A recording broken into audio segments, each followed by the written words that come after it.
श्रोते हो नमस्कार। मागच्या भागात आपण घारीची कथा ऐकली आणि अशीच एक उद्बोधक कथा आपण या भागात ऐकूया। रंगनाथ स्वामी एकदा वडगावास गेले। आपण श्री समर्थ रामदास स्वामी पंचायतनातल्या 5 सत्पुरुषांबद्दल ऐकतोय पहिल्या भागापासून। समर्थांसह 5 सत्पुरुष, त्यांची नावं पुन्हा एकदा उजळणी खातर अशी: जयराम स्वामी वडगावकर, रंगनाथ स्वामी निगडीकर, केशव स्वामी भागानगरकर, आनंदमूर्ती ब्रह्मनाळकर आणि स्वतः श्री समर्थ रामदास स्वामी असे हे पंचायतन। आता आपले मित्र श्री जयराम स्वामी वडगावकर यांचेकडे रंगनाथ स्वामी आले।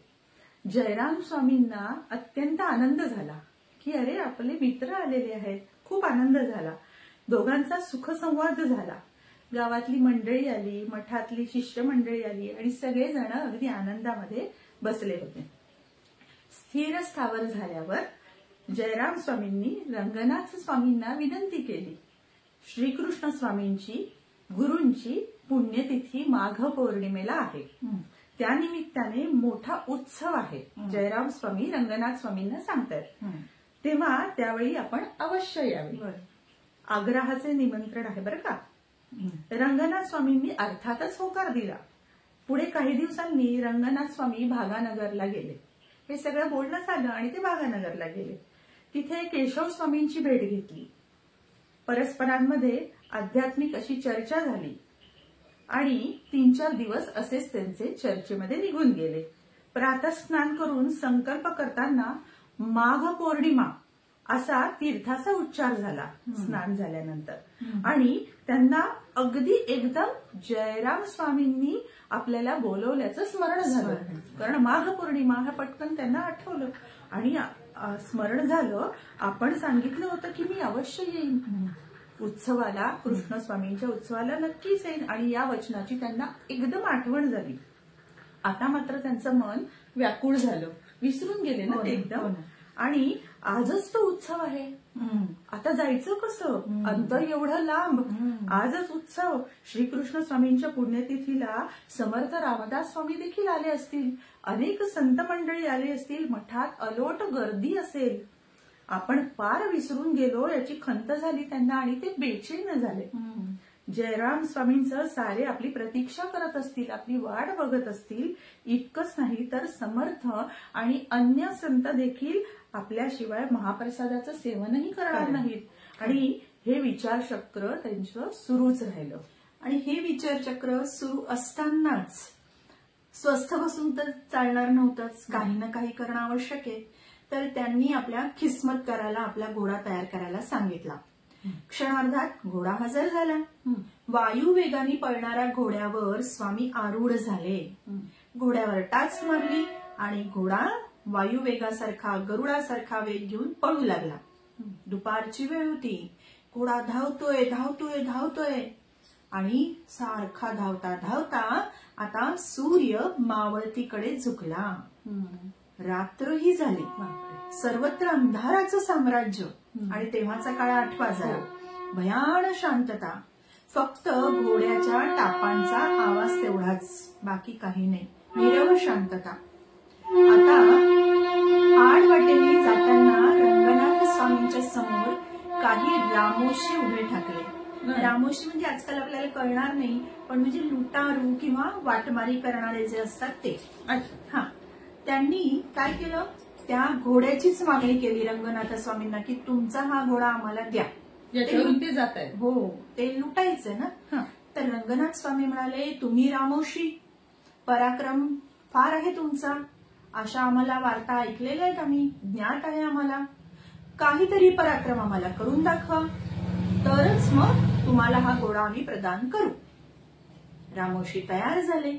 रंगनाथ स्वामींनी भात्यातून बाण काढला आणि प्रताप काय करायला तयार झाले बघा। रंगनाथ स्वामींनी चॅलेंज केलं, आव्हान दिलं। समोर दूरवर खैराचं एक मोठं झाड होतं, त्याच्यावर नेम धरला आणि बाण मारला। स्वामी त्यांना म्हणाले, जा तो बाण काढून आणा, तरच माझा घोडा मी तुम्हाला देईन, नाहीतर त्या खोडासारखी तुमची अवस्था करीन। प्राण वाचावे वाटत असेल तर वाटेवरून दूर व्हा। संतांना सुद्धा किती कणखरपणा घ्यावा लागतो प्रसंगाला, हे इथे विसरून चालायचं नाही. बरोबर. इतके जबरदस्त बोल त्यांनी तिथे खड्या बोलांनी त्यांना सुनावलं.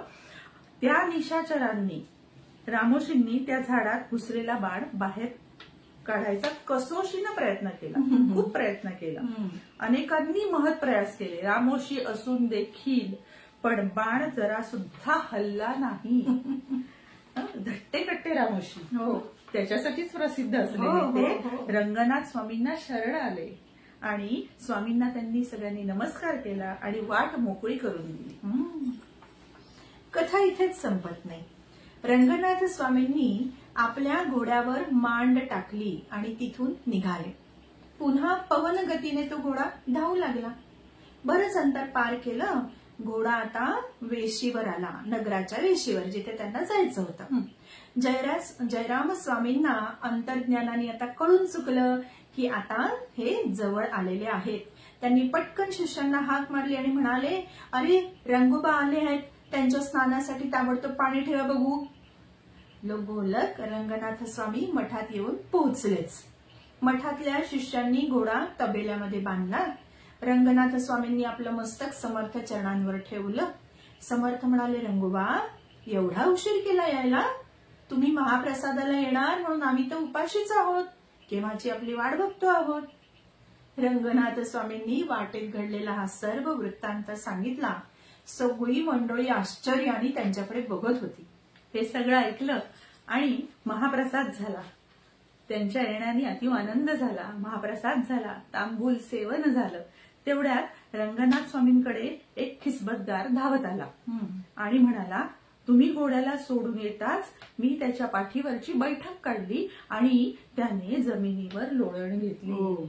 कारण वायुगतीने तो धावत आला आपल्या स्वामींसाठी. तुमच्याकडे मुख करून त्यांनी प्राण सोडला. जयराम स्वामींनी हे ऐकलं मात्र त्यांना अत्यंत वाईट वाटलं. त्यांनी समर्थांकडे नजर टाकली. सर्वांनाच वाईट वाटलं. समर्थांनी जयराम स्वामींना खुणेने काहीतरी सुचवलं आणि जयराम स्वामींना सांगितलं, हातामध्ये एक भांड घ्या पाण्याचं. ते घेतलं त्यांनी आणि श्रीकृष्ण स्वामींच्या समाधी समोर जाऊन समाधीला त्याचा स्पर्श केला. स्पर्श केल्यानंतर मनोभावे वंदन केलं आणि प्रार्थना केली. ते तीर्थ घेऊन ते घोड्यापाशी गेले आणि म्हणाले, तुझ्यासारखा घोडा रंगनाथ स्वामींना बसावयास मिळणार नाही, म्हणून तुझा वियोग त्यांना होऊ देऊ नकोस. असं म्हणून ते तीर्थ घोड्यावर प्रोक्षण केलं. त्याच्या सर्वांगावरून मायेने त्यांनी हात फिरवला. आणि होतंय का, इथे मठात कीर्तनाची तयारी तर सुरू होती आणि या घटनेमुळे मात्र सर्वांचं मन खूप व्याकुळ झालं होतं. अत्यंत वाईट वाटत होतं. जयराम स्वामींनी घोड्याला कुरवाळताच तो खडबडून जागा झाला. सजीव होऊन त्यांनी आपले नेत्र उघडले. ताडकन उभा राहिला आणि स्वामी कार्यार्थ सिद्ध झाला. कर्तुम अकर्तुम अन्यथा कर्तुम. श्रीराम.